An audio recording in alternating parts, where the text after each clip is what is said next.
শুরু থেকে এই জালিমের কাহিনী শুনেন, পিলখানাতে 57 অফিসার হত্যা করেন।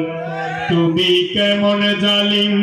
13 সালে 5 মে শাপলা চত্বরে হেফাজত ইসলামের উপর প্রাসী ফায়ার করে। হিন্দুর ছেলে বিশ্বজিৎকে শিবির মনে করে রাস্তার উপরে পিটিয়ে পিটিয়ে হত্যা করে।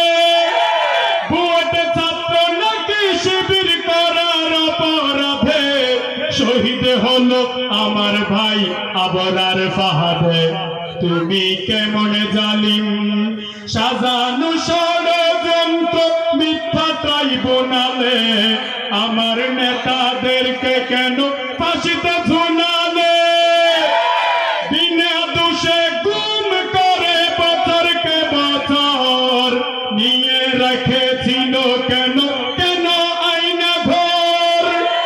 সাইদিকে হাসপাতালে চিকিৎসা নাম করে হত্যা করে, মরণ ইনজেকশনে পুশ করে। তুমি কেমন জালিম!